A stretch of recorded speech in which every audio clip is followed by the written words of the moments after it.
नमस्कार, आप देख रहे हैं नेक्स्ट 9 स्पोर्ट्स और स्वागत है आपका हमारी खास अपडेट में। भारत और ऑस्ट्रेलिया के बीच खेला जा रहा साल 2019 का पहला वनडे और सिडनी वनडे में एक रोमांचक मुकाबला देखने को मिल रहा है।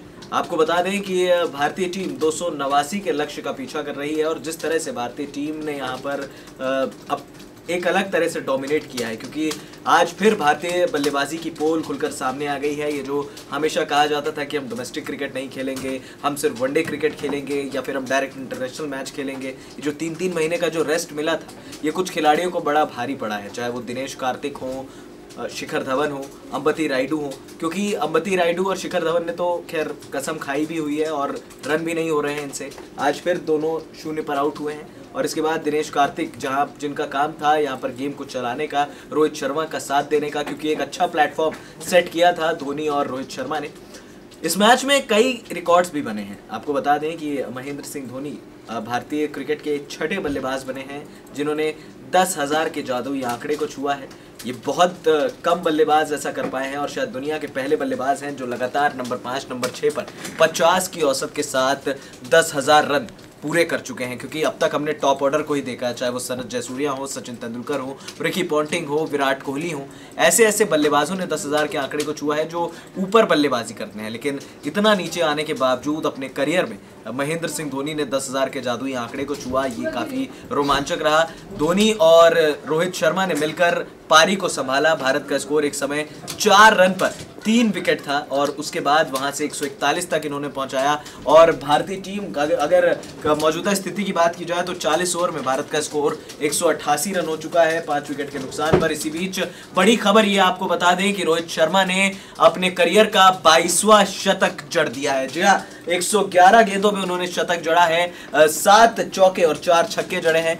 सबसे बड़ी बात ये थी कि जो दरकार थी, एक समय जब भारत के 3 विकेटें गिर चुकी थी, जो दरकार थी कि भाई एक पार्टनरशिप की ज़रूरत है, धोनी के साथ एक पार्टनरशिप की है उन्होंने और इस पार्टनरशिप के दम पर उन्होंने जो मुकाम भारत को चाहिए था वो हासिल कर लिया। फिलहाल भारत को 10 ओवरों में 109 रनों की ज़रूरत है, जो क्लोज टू इम्पॉसिबल लग रहा है। लेकिन हम ये नहीं कह सकते क्योंकि क्रिकेट जो है काफ़ी अनप्रेडिक्टेबल होता है। यहाँ पर अगर आपके 2-3 छक्के बढ़िया से लग गए तो शायद फिर भारतीय टीम की जीत तय हो जाएगी। हिटमैन जब तक क्रीज पर है तब तक भारत की उम्मीदें कायम हैं। रविंद्र जडेजा आए हैं फिलहाल बल्लेबाजी करने के लिए, दिनेश कार्तिक आउट हुए, 5 विकेटें गिर चुकी हैं ऑस्ट्रेलिया की। और जिस तरह से लगातार आपको बता दें कि भारतीय टीम खेलती चली जा रही है, रोहित शर्मा ने बेहतरीन पारी खेली है। आपको बता दें 7 चौके और 4 छक्के जड़े हैं। शुरुआती 20 ओवरों में भारत की ओर से, भारत की पारी की ओर से एक भी चौका नहीं लगा।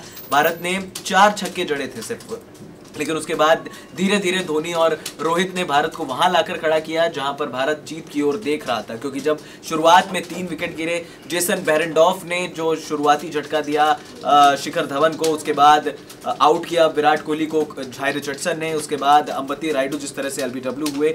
ये पिच थोड़ा सा अनुकूल नहीं है बल्लेबाजी के लिए, क्योंकि पिच पर अनइवन बाउंस है, कभी बॉल लो हो जा रहा है, कभी बॉल मेरिट पर आ रहा है। तो ये सारी चीज़ें देखनी बहुत इंपॉर्टेंट होती है और उस हिसाब से फिर एंटिसिपेट भी करना पड़ता है बल्लेबाजों को। लेकिन राहत भरी खबर हमारे लिए ये है कि महेंद्र सिंह धोनी की फॉर्म में वापसी हो चुकी है। 51 रन बनाए और जिस तरह से उनको आउट दिया गया ये भी विवादों का विषय है, क्योंकि दोनों टीमें रिव्यू गंवा चुकी थी और जिस सिचुएशन में भारत था वहां से शायद धोनी भारत को मैच निकाल कर दे देते। एक बार फिर अपने बेस्ट फिनिशर वाले रूप में लौट रहे थे वो, लेकिन जेसन बेरेंडॉफ की उस गेंद पर आउटसाइड लेग साफ तौर पर देखा जा सकता था। पिचिंग आउटसाइड लेग हुई थी, इंपैक्ट तक जाने का सवाल ही नहीं था, लेकिन अंपायर एक बार फिर गलत फैसला दे बैठे। थोड़ा सा इस सीरीज में हमने देखा है, टेस्ट सीरीज में भी विवादों का सिलसिला रहा है अंपायरिंग को लेकर। और अब हो सकता है ये भी मांग उठे कि जो टेस्ट क्रिकेट में होता है 2 रिव्यूज मिलते हैं या वनडे क्रिकेट में भी मिलने चाहिए, क्योंकि अगर वो रिव्यू भारत को मिल गया होता तो शायद मैच की तस्वीर कुछ और पलटती। बहरहाल 56 गेंदों में 107 रनों की दरकार है भारत को। अगर भारत यहां से मैच जीतना चाहता है तो हिटमैन को अब बड़ा स्कोर करना पड़ेगा। अब करियर का 22वां शतक जड़ा है और जो सबसे बड़ी अपडेट आपको बता दें कि भारत की ओर से उन्होंने दादा का रिकॉर्ड तोड़ा है। सौरभ गांगुली जो भारत के पूर्व कप्तान रह चुके हैं, एक बेहतरीन बल्लेबाज रह चुके हैं, 22 शतक उनके भी हैं और रोहित शर्मा ने आज 22वां शतक जड़कर ये बता दिया है कि क्यों उन्हें टीम इंडिया का हिटमैन कहा जाता है। विश्व की नंबर 2 रैंकिंग के बल्लेबाज हैं, नंबर 1 पर विराट कोहली काबिज हैं, लेकिन दूसरे नंबर के बल्लेबाज रोहित शर्मा ने भी आज दिखाया है कि उनमें कितना दमखम है। बहरहाल नेथन लायन का सामना कर रही है भारतीय टीम फिलहाल।